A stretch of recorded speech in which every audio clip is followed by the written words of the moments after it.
बाहर से छुड़ाना है गिफ्टी वाला उसका कर रहा है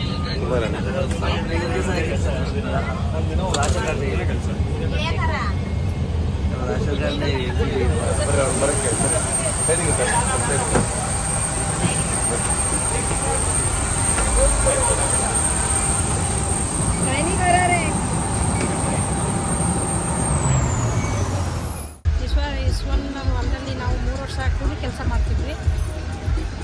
ಅವ್ರ ಹತ್ರ ನಾವು ಕೇಳ್ಕೊಂಡ್ವಿ ಅಣ್ಣ ಪ್ಲೇಟ್ನಾಗ ಹೋಗ್ಬೇಕಂತ ಭಾಳ ಆಸೆ ಆಗಿತ್ತಂತ. ಅವರು ಹೇಳಿದ್ರು ಭಾಳ ಖರ್ಚಾಗ್ತೈತಮ್ಮ, ಹೆಂಗೆ ಕರ್ಕೊಂಡು ಹೋಗ್ಬೇಕಾಗತ್ತಂತ.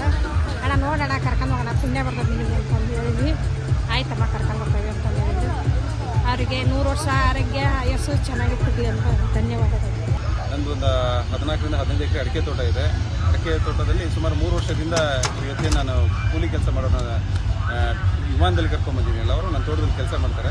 ಒಂದ್ಸರಿ ಹೇಳಿದರು, ಅಣ್ಣ ವಿಮಾನ ಹೆಂಗಣ್ಣ ಹೋಗ್ಬೇಕು, ನಾವೇನು ಈ ಜನದಲ್ಲಿ ಹೋಗಾಗ್ತಂದಿಲ್ಲ ಗೊತ್ತಿಲ್ಲ ಅಣ್ಣ, ಹೆಂಗೆ ಹತ್ಬೇಕಣ್ಣ ಅಂದರು. ಏನು ಮಾಡ್ತಿದ್ರು, ನಿಮಗೆ ಯಾಕೆ ವಿಮಾನ ಅಂತ.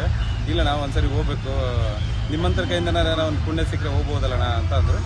ನಾನು ಯೋಚನೆ ಮಾಡಿದೆ, ಹಾಗೆ ತೋಟದಲ್ಲಿ ಇಟ್ಕೊಂಡೆ ಫ್ಲೈಟ್ ಬುಕ್ ಮಾಡಿದೆ. ತಿರುಪತಿಗೆ ಹೋಗೋಣ ಅಂತಿತ್ತು. ತಿರುಪತಿ ನಮಗೆ ಫ್ಲೈಟ್ ಅವೈಲೇಬಲ್ ಆಗಲಿಲ್ಲ ನಮಗೆ.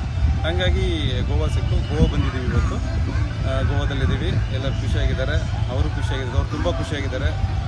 ಅವರ ಆಶೀರ್ವಾದ ಯಾವಾಗಲೂ ನಿಮ್ಮ ಮೇಲೆ ಇರ್ತದೆ ಅಂತ ಹೇಳ್ತಾ ನಾನು ನಮಸ್ಕಾರ, ನನ್ನ ಮಾತನ್ನು